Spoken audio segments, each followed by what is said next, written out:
Hello and welcome. Tonight, Nigerians will be happy after the harmonization of the amended 1999 Constitution.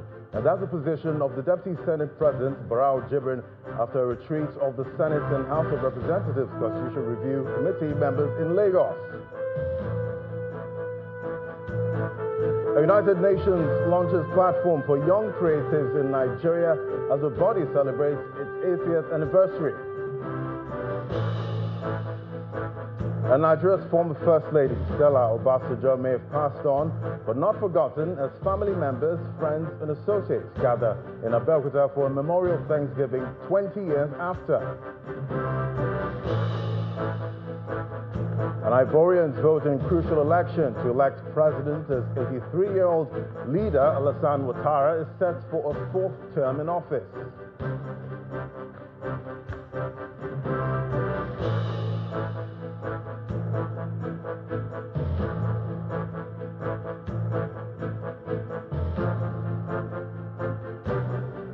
And in sports news, Nigeria's Flamingos qualify for the knockout stage of this year's FIFA Under-17 Women's World Cup after a dominant win over Samoa in Rabat, Morocco.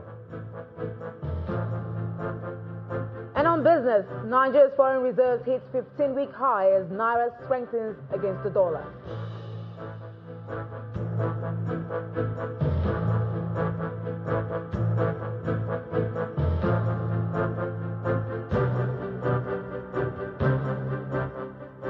Good evening. We begin tonight with legislative matters as Nigerians are looking up to the National Assembly for an overhaul of the 1999 Constitution. And this has brought members of the National Assembly to Lagos to see how to harmonize proposals, memorandums submitted to the Joint House Committee on Constitutional Review.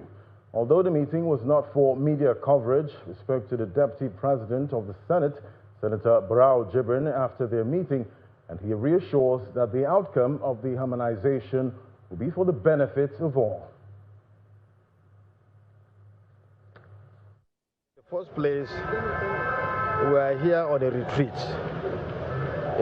to look at the submissions that are before us, the bills for the altering of the Constitution that are before us, so that we can harmonize our two positions, the position of the Senate, the position of the House, so that we can have a harmonized position that we shall, at the end of the day, submit to both chambers. And then the reports will be deliberated upon, and then the House of Reps and the Senate will now take a decision on each of the bills. So we decided to come here to Lagos to do this harmonization. This is what we are here for. It's not for a specific area or to do any other thing apart from harmonizing our two positions, so that we can have one single position to present to both chambers.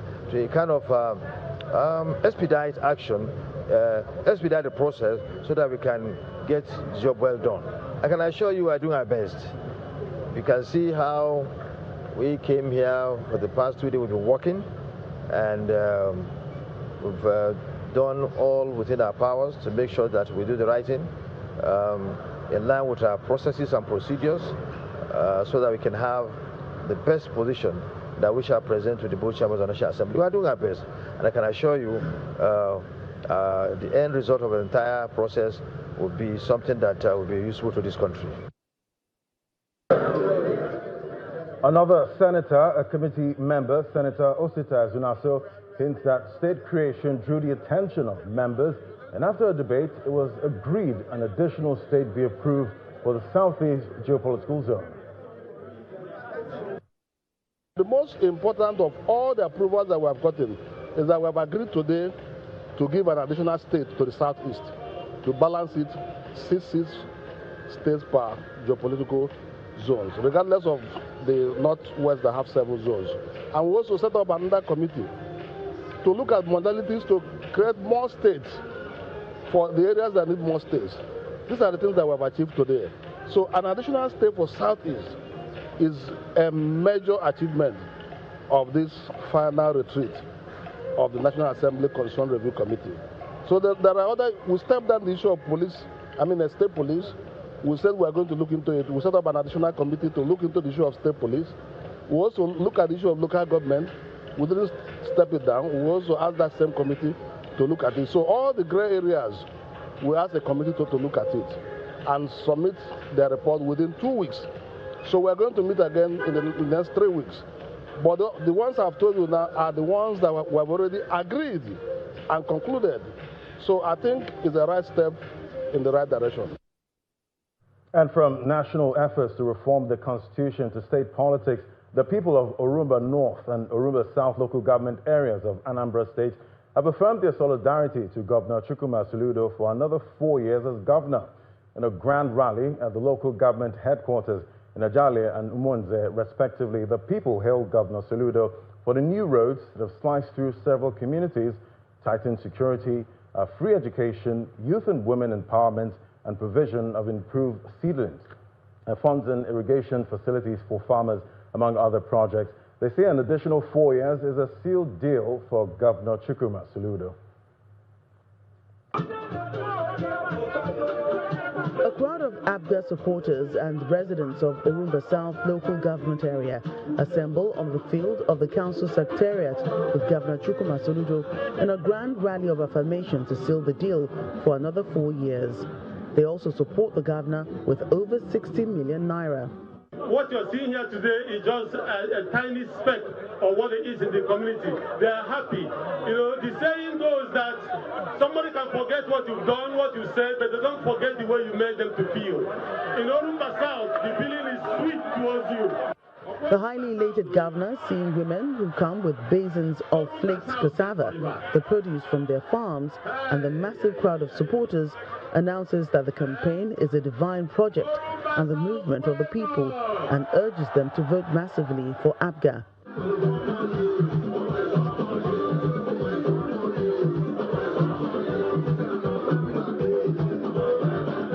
I am pleading with you, yes, don't sit at home and say, but he's not contesting with anybody. That is, he has no challenger. Soludo has won. Soludo has won. No! Soludo will win with your vote.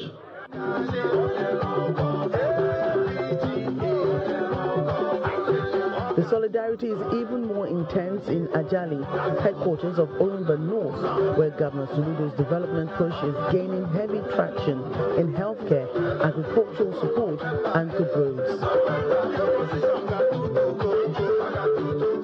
Since the inception of Second Republic, nobody has done campaign the way you have done campaign. Your administration has killed political bickering. There's nothing like political bickering in Orumba North. We are one family. The governor first receives defectors into ABGA who pledge to go down to their wards and work for his victory.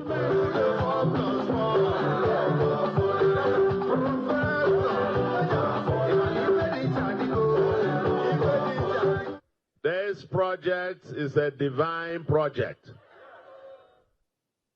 and a mass movement. It's a movement of the people, by the people themselves, and for themselves, for the people themselves. The people have taken over this campaign in a manner never seen in the history of the state. I'm not sure it has ever happened in the history of Nigeria. The people of Orumba North also present a check of 75 million naira to support the governor's re-election campaign. Altogether, the 36 communities in Orumba North and South insist that Professor Chukwuma Soludo is a consensus candidate and ABGA is the winning party.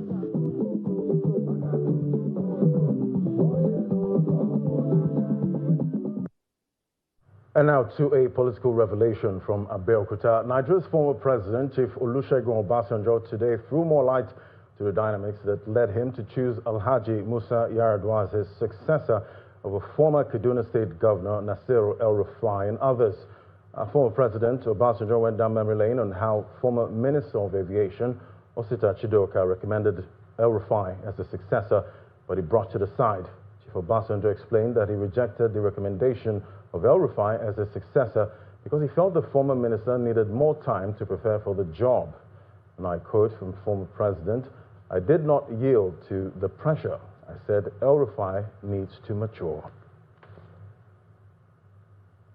And to gender matters, the campaign to scale up women participation in governance got a new booster as the Swiss embassy in Nigeria mobilized the support of civil society groups to amplify the call for more female representation in governance.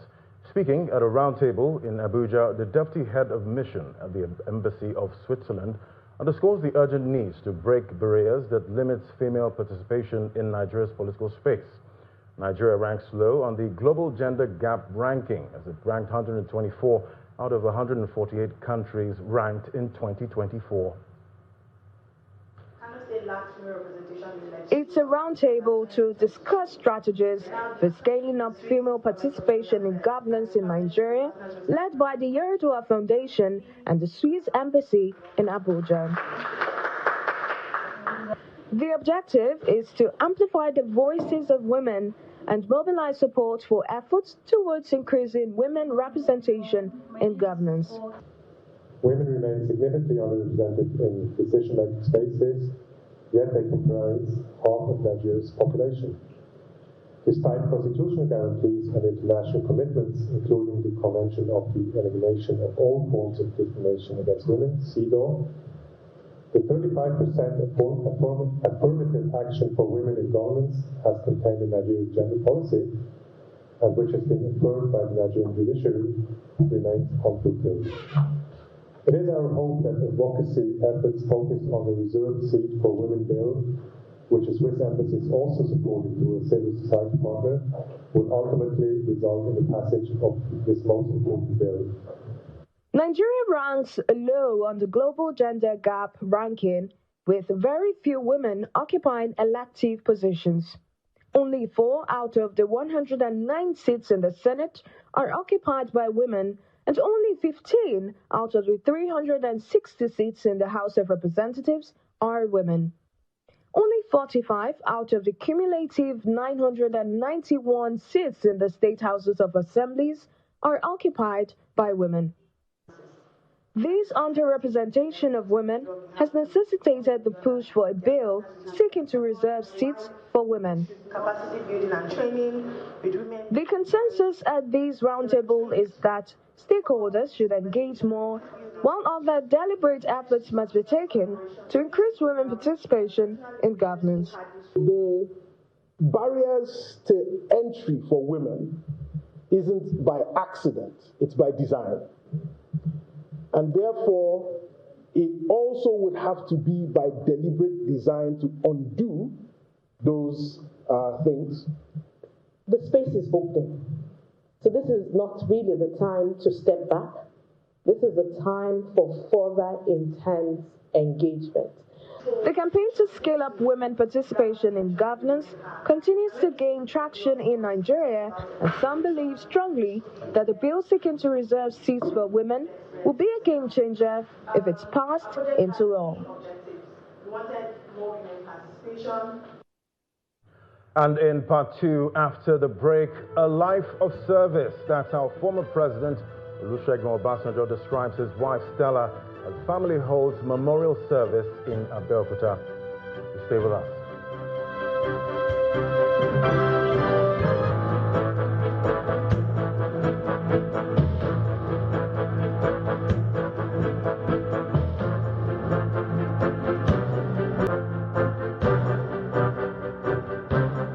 Welcome back. If you've just joined us, you're watching the News at 10 live on Channels Television. A quick recap of our top stories.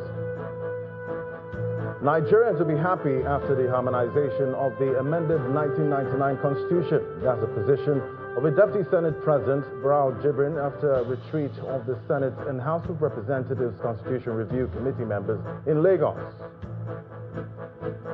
The United Nations launches platform for young creatives in Nigeria as the body celebrates its 80th anniversary.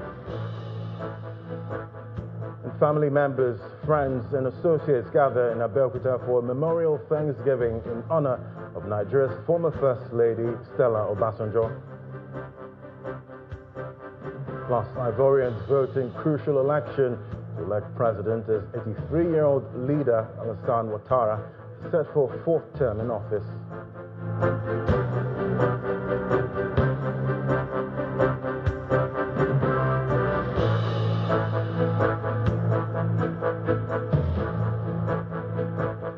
Africa must unite to end human trafficking and ritual abuse. And that's the consensus coming from the speakers and participants at the first annual Africa Colloquium against human trafficking, which ended in Lagos yesterday. Participants at the colloquium, hosted by the Lagos State Government's Ministry of Justice, condemned human trafficking and ritual killings, describing both as heinous crimes that strip victims of their dignity and humanity. They called for collaboration while insisting that for Africa to reclaim its moral integrity, the fight against ritual abuse and human trafficking must transcend borders, institutions, and communities. Our judiciary correspondent, Stella has the report. This colloquium, with the theme A United Front Against Ritual Abuse and Sacrifice, brings together government officials, policymakers, the judiciary, law enforcement agencies, researchers, traditional and faith-based leaders, leaders from across Africa, as well as their international partners to share intelligence, strengthen survival-centered justice, and build a modern continental framework against ritual abuse and trafficking. We are here to confront a painful truth. Ritual abuse and human sacrifice are not myths. They are not tales. They are not distant rumors. They are real and expanding and destroying lives across our different communities in Africa. And too often, they are treated as custom, shrouded in silence and buried by fear. The point was made that deep-seated cultural fears, practices, and spiritual coercion enable ritual abuse and human trafficking, and silence has not protected the vulnerable, children, young people, and women from exploitation. It is instructive to note the growing incidence of ritual-related killings in Nigeria, which has reached an alarming dimension. From NAPTIP's field experience in documented trafficking cases over the years, it is evident that a significant proportion of victims of ritual killings are, in fact, victims of human trafficking. No matter what our background is, where we're from, what our faith background is, we all would agree that this act of ritual abuse and human sacrifice is evil. And I believe that this room will be a part of shifting the conversation, starting the conversation, saying it out loud, and starting a pan-African conversation that will lead to the end of this practice once and for all. As part of solutions, the role of the community, the legislature, and the judiciary were highlighted. If traffickers can collaborate across borders, so must we. And beyond just legal tools, we need strong communities, survivor voices, regional partnerships, and a justice system that protects, not traumatizes those who come forward. I would say that the legislature in Lagos State has shown good example by providing for very strict penalty for these offenses. And I can assure you that the judiciary of Lagos State will be a very good partner in ensuring that anybody who is found guilty of any of these offenses will be punished stringently and strictly in accordance with the law. For the host government, the battle against trafficking and ritual abuse can only be won through a united effort across borders and institutions. Let us pledge practical, measurable actions such as better victim support services, faster prosecutions, and cross-border investigations where needed. Together, as one united front, we will protect our people, punish the perpetrators, and restore dignity, honor, and a renewed hope to the victims and survivors. Participants at this colloquium have also agreed that the annual event will track progress and support legislative and institutional reforms across Africa. Shola Shoyele, Channels Television News. And in another development, the United Nations has launched a platform called Creative Alliance for Peace in Nigeria to harness the creative potential of young people as agents of peace. The launch is part of the activities to mark the United Nations 80th anniversary. The platform will provide training, mentorship, and access to finance for young people in entertainment, fashion, and others within the creative space. It's a special evening for young people in Nigeria as officials of the United Nations engage young creatives on the opportunities they have to cooperate a future of peace and prosperity. The resident representative of the United Nations Development Programme sets the tone for the day's dialogue as she underscores how young people can use their creativity to shape the future. As the United Nations moves forward with a path to the future, our global vision adopted in 2024, we are calling on you to help reimagine what the future looks like. A future where creativity serves humanity, where prosperity does not come at the cost of our planet, where peace, carefully curated and nurtured through justice and inclusion. Every song, every design, every spoken word, every innovation that promotes peace, inclusion, or sustainability becomes a thread in the fabric of that future we are building together. So as you pick the touch of peace, remember, you are the present architects of a better Nigeria and inclusive world. The dialogue session also provides opportunity for heads of various United Nations agencies to highlight the areas of collaboration with young creatives. We support creators, so we are the agency that supports creatives and innovators.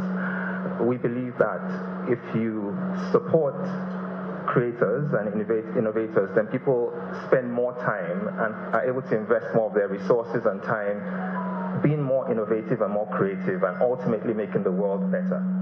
We focus on you, the decisions you make every day about your body.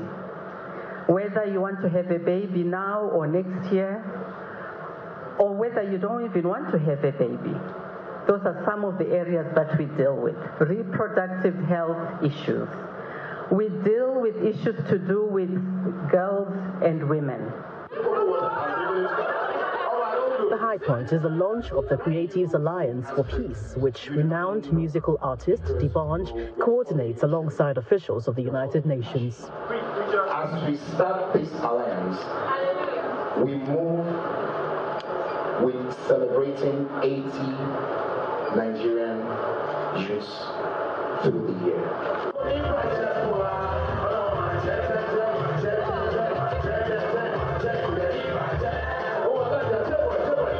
The United Nations Creative Alliance for Peace is a platform the UN hopes to use to collaborate with young people who are desirous of using their creativity to foster peace and development.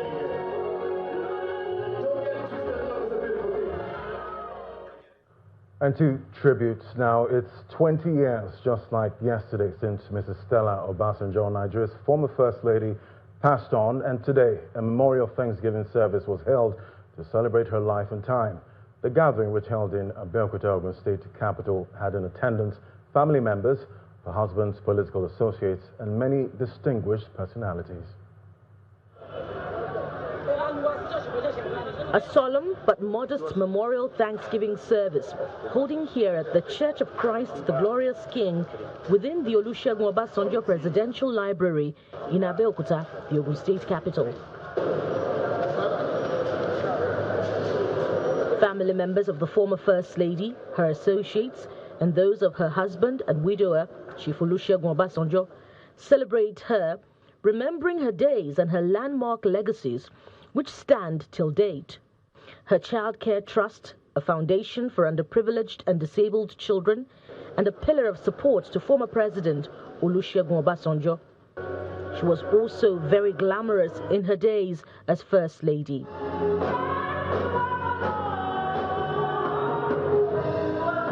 A lifestyle of joy. She has a lifestyle of patience, extraordinary patience and trusting. Her immediate family remember with nostalgia her deep historical knowledge, sense of humor, among other attributes which endeared her to them. Stella, with her characteristic smile. That was the person she was.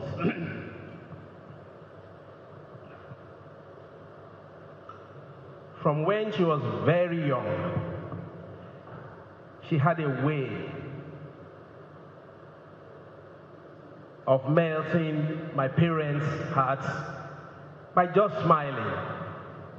She seemed to take everything very easily. As her younger brothers and sisters, we used to very often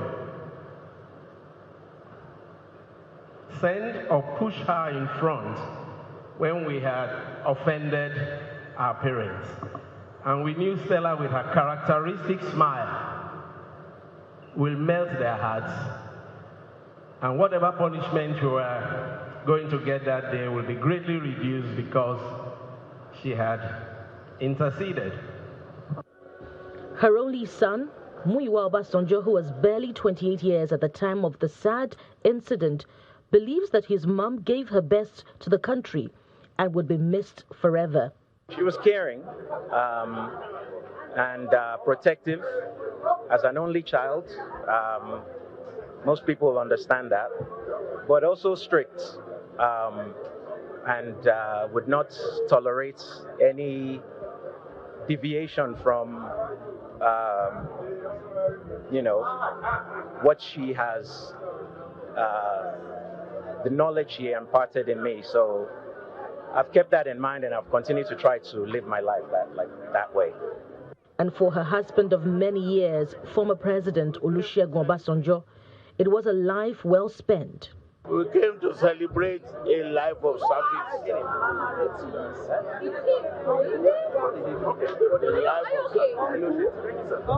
Former governors of the state all appreciate her life of service. You will notice that this is somebody that loves us in Owu. He loves us in Ogun State. He loves Nigeria. And while she was with us, when she was First Lady, everybody could attest to the fact that she carried herself well. 20 years down the line, we thank God that the legacy that she left behind, the child, the son, and the grandchildren have grown up nicely. And of course, we continue to miss her motherly support, in particular for my administration while it lasted. That was why we named the Motherless Home after her. We just thank God for her life, and we thank God for the life of the former president, who has been able to hold on in spite of all challenges of life. Stella Obasanjo was born on November 14, 1945, and passed on October 23, 2005, at the age of 59. And still ahead on the news at 10, more tributes, this time remembering Raymond Dokwesi. Plus, Nigeria's foreign reserves hit 15-week highs. The Naira strengthens against the dollar. That's the business news. Please join us again.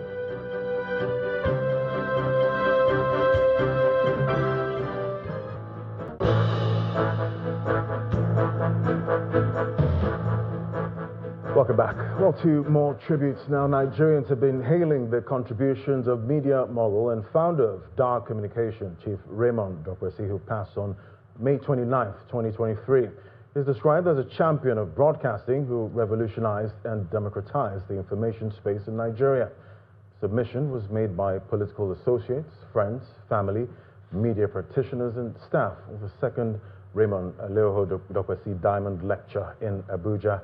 Our correspondent Dele Omoyeni reports. It's the second annual Diamond Lecture in memory of Chief Raymond Dokwesi that has brought together media practitioners, political associates, friends and family with the theme Communication and Development. The governor of Nasarawa State is conferred as a fellow of NIPR.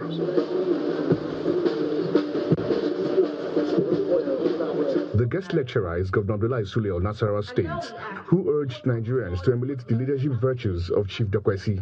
During a very difficult period of the military, and he was not afraid to establish that, and to talk positive, not necessarily just for the government, to talk about the government where it was necessary, to talk against the government where it was necessary, without any fear to do that, which very few people have. By being a governor today, because I've been in the private sector all my life, I have seen what psychophancy is all about. The chairman of the occasion and the chairman of Dark Communications speak about his legacy. 24 hours broadcasting in Nigeria, opening the vista of modern broadcasting that we are witnessing in the country and the continent today. As we remember him, let us uphold and live by the legacies that he left behind. Legacy of trustworthiness and hard work. Chief Doug Percy was not just a media entrepreneur. He was a visionary passionate about giving Nigeria and Africa at large a platform with which to tell its own stories, a platform with which to shape our own narratives, and a platform with which to bridge the global information order in order to give Nigeria a true sovereign voice. There were goodwill messages from friends and associates who recalled his contributions to humanity. Legacy continue to remind us that we can own and manage a station without running down our country, even as we criticize it objectively in a manner that is intended to lead to improvement in every facet of life of our great country. Public relations is primarily service to society. He understood that communication is not just about media. He understood that communication is about meaning, giving meaning to life. He understood that it's not merely about speaking, but it is about connecting people to truth, connecting leaders to their citizens and nations to the world. That is Raymond Dokpesi. In that sense, Dr. Dokpesi was not only a broadcaster, he was a public relations ambassador. The organizers promised to continue to honor his legacy for generations to emulate his kind gestures. Daily Omoyeni, Channels Television News. And to labor matters, the Kaduna State government has approved a new minimum wage for primary school teachers, health workers, and local government workers in the state. State chairman of the Nigeria Labour Congress, Mr. Ayuba Sulaiman, confirmed this during a media briefing in the state capital. Mr. Sulaiman also confirmed the suspension of the planned industrial action, renewing their commitment to efficient service delivery and increased collaboration with the state government. The union also commended Governor Obasanjo for what they described as his magnanimity to workers in Kaduna State. One of the most laudable initiatives undertaken by His Excellency, the Governor of Kaduna State, Comrade Obasanjo, is the approval and implementation of the new national minimum wage and its consequential adjustment. Governor Obasanjo also prioritized staff welfare and operational efficiency by implementing the 2024 consolidated medical and health salary structure and medical salary structure for the state and primary care workers in the state. A testament to the governor's unwavering commitment to equitable, accessible, and people-centered healthcare delivery. On this note, we wish to announce the suspension of the ultimatum set by our unions to embark on a warning strike, which particularly that of the teachers, is to start or rather commence tomorrow. But by this press conference, I have the singular honor to inform the general public that this strike is suspended. As unions working in the local government, we reaffirm our steadfast commitment to peaceful engagement, accountability, and productivity. And to River State, the second edition of the Education Champions League Quiz 2025, a competition for secondary schools which began in February, has come to an exciting close, with Olive International School emerging overall winner and carting away the 15 million naira grand prize. A grand finale held today in Port Harcourt, the River State capital. Our correspondent Deborah Agbalama now reports. It's the grand finale of the second edition of the Education Champions League Quiz 2025. From an initial 34 competing schools, only 3 finalists make it to this decisive stage. Olive Shoot International School, Seacrest International School, and Federal Government Girls Secondary School Aboloma to battle for the top prize of 15 million naira. For organizers, the event reflects a renewed drive to promote excellence and to inspire the younger generation through healthy competition. It is with great pride that I welcome you all to this ECL quiz competition, the largest education competition in Nigeria, with a total prize fund of 22 million naira. This event celebrates talent, dedication, and transformative power of reading. The ECL stands as a beacon of hope and progress in our nation's education system that nurtures knowledge and skills, including comprehension. This is something that, precedes my father. It comes from my grandfather, his father, High Chief Obilulu Briggs.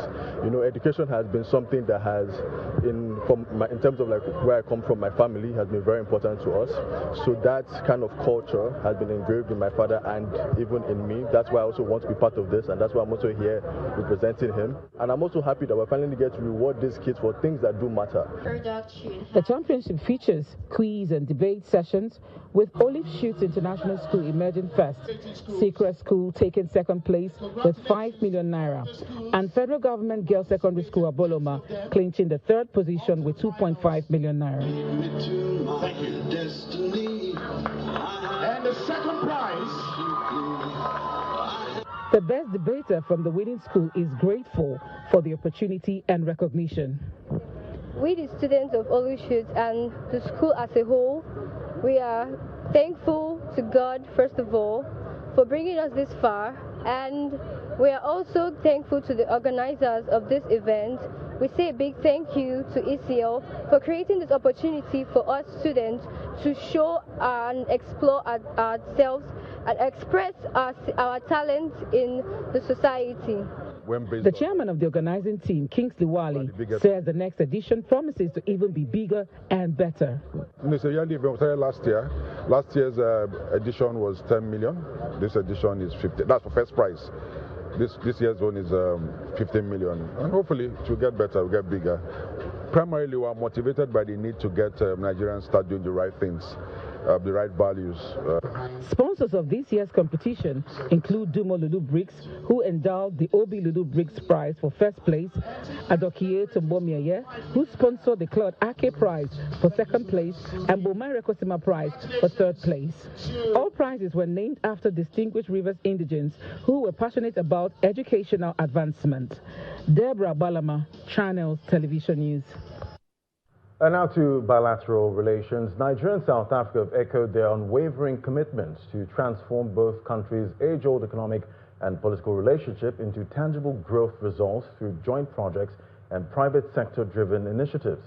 This was a thrust of conversations conveyed at the South Africa-Nigeria Economic Diplomacy Roundtable held at the MTN Plaza in Victoria Island, Lagos, hosted by telecoms giant, with the theme Africa's Twin Engines, how Nigeria and South Africa relations can position Africa as a global middle power.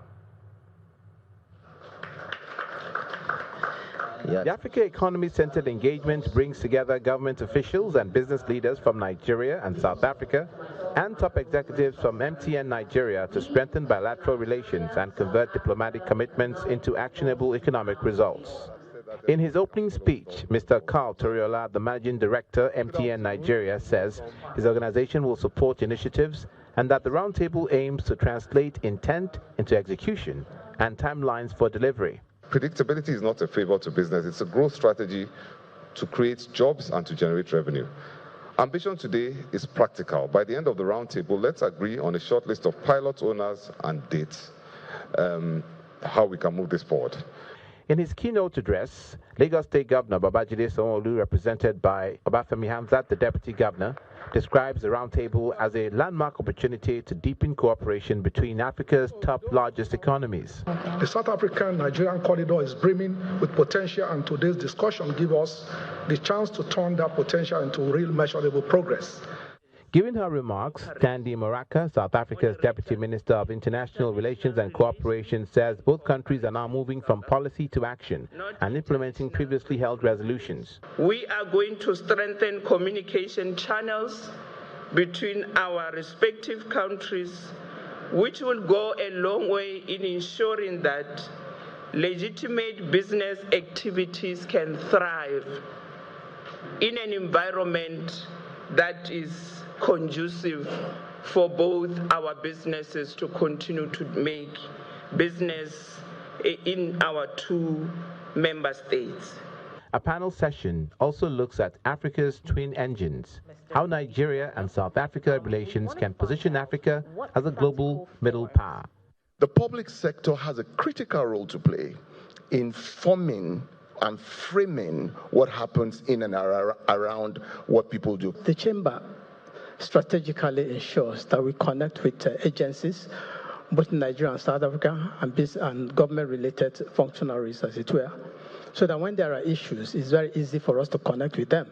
As Africa battles numerous challenges such as political instability, weak governance, infrastructure deficit, and more, this event reaffirmed MTN's commitment to fostering partnerships that will drive trade, innovation, and sustainable development across the continent, positioning Nigeria and South Africa as key drivers of the continent's economic transformation. And for business news, here's Will Ibong.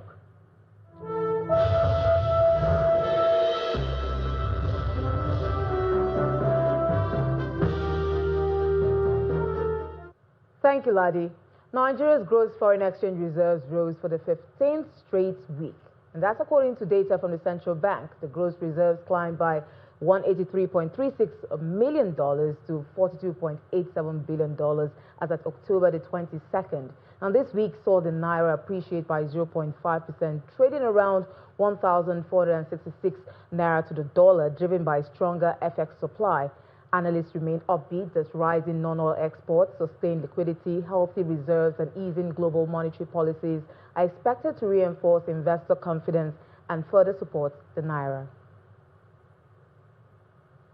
And the Nigerian National Petroleum Company Limited has congratulated President Bola Tinubu for his pivotal role in the emergence of Nigeria's candidate, Philip Meshibela, Managing Director of Nigeria LNG Limited, as the new Secretary General of the Gas Exporting Countries Forum.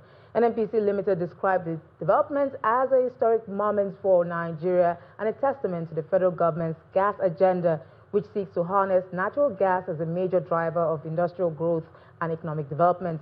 Meshibela was elected at the 27th GCF ministerial meeting held on Thursday in Doha, Qatar, succeeding Algeria's Mohamed Amel as the 5th Secretary General of the global organization.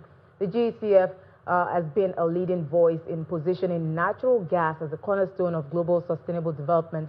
Speaking on the milestone, the Group Chief Executive Officer of NNPC Limited, Mr. Bayo Ojulari, expressed confidence that with Meshibela at the helm of the GCF, Africa, Nigeria, and NNPC Limited will witness remarkable progress in advancing natural gas as a pivotal resource for inclusive and sustainable development. He also congratulated the Minister of State for Petroleum Resources, Gas, Ikperekpe, on his election as the president of the 2026 GCF ministerial meeting, describing him as a committed advocate for harnessing Nigeria's abundant gas resources for industrialization and economic growth. Now, still on energy, but in the power sector now, the Niger Delta Power Holding Company has assured Nigerians of a steady supply of power to the grid to ensure grid efficiency ahead of the Christmas and New Year festivities, in line with Vice President Kashim Shettima's express directive. This comes as discussions continue between the federal government and power generation companies on framework for reduction of 4 trillion naira power sector legacy debt. Speaking at the 450 megawatts installed capacity Geregu power plant in Ajaokuta, the managing director of the company, Engineer Jennifer Adigije, says the contractor carrying out the maintenance of the power plant will complete all outfittings on time to ensure residents of the nation's capital and other north-central states enjoy steady power throughout the festivities and even beyond. Outage, and the Siemens team have very proactively mobilized to site to carry out the extended minor inspection and other alignment inspections and other associated inspections that would ensure that we can operate these units optimally, which is also a prelude to the major inspections that we need to start planning in earnest. And as a management and as a company that is operationally proactive and operationally prudent. We've never lost sight of the importance of O&M practices, and so we're on top of things to ensure that these units and these critical assets of the Federation continues to operate optimally, and we're able to continue to inject reliable and quality power and electricity to the grid in line with Mr. President's agenda, which seeks to engender universal access to electricity for all Nigerians, powering homes, powering industries, and ensuring that as NDPHC we remain steadfast in our pursuit to ensure that we deliver on the power sector reforms, which we are positioning very strongly as that backbone entity of the government that provides affordable, quality, and reliable electricity to the grid. Now to some company news now. Access Holdings PLC has reported a 320.57 billion naira pre-tax profit for the first half of 2025, reflecting strong growth across its banking and non-banking subsidiaries. The group's performance was driven by higher interest income, improved trading gains, and effective cost management. Analysts say the result underscores Access Holdings' expanding footprints and resilience amid Nigeria's tight monetary environment. The company's solid earnings position, it's among the top performing financial groups in the country for the period.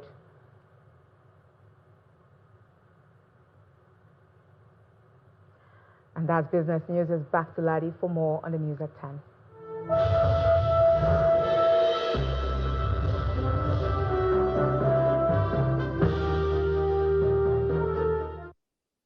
Thanks, Will. Well, in sports news now, Nigeria's Flamingos have qualified for the knockout stage of this year's FIFA Under-17 Women's World Cup after a dominant performance and them a 4-0 win over Samoa in Rabat, Morocco.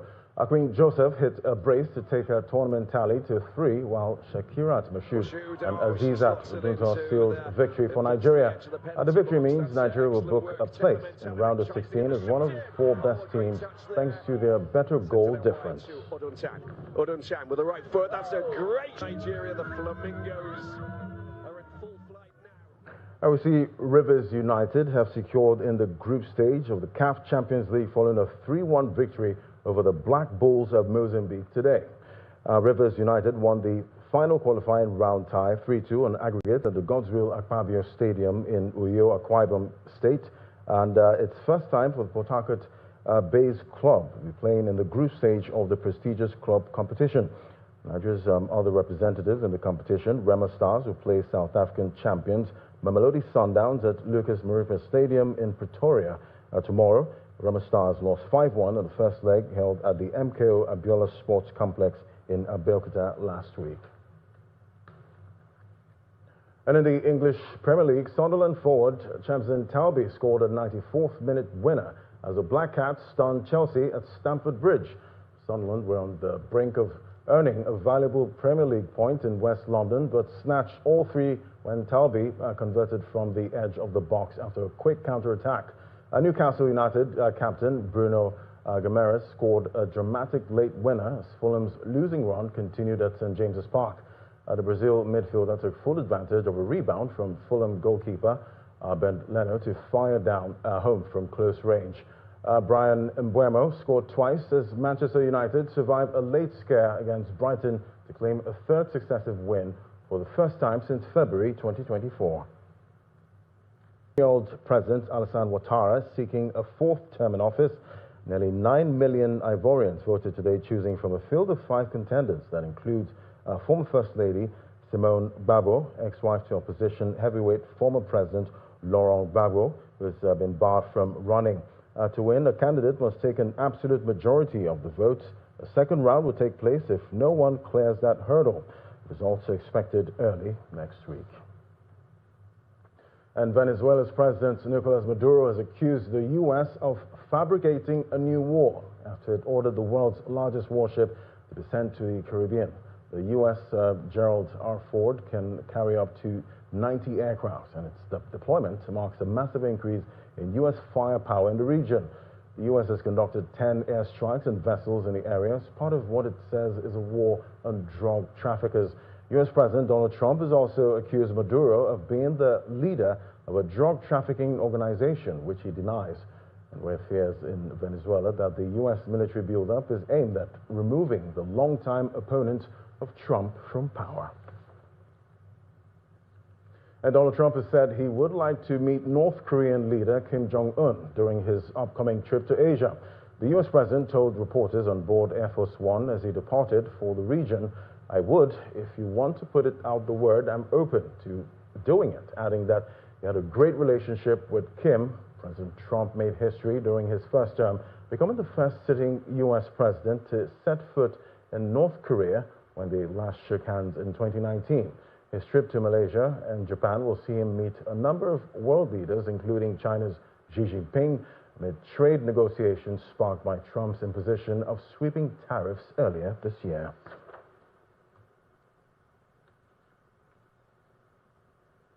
And that's it on foreign news. And the main news again.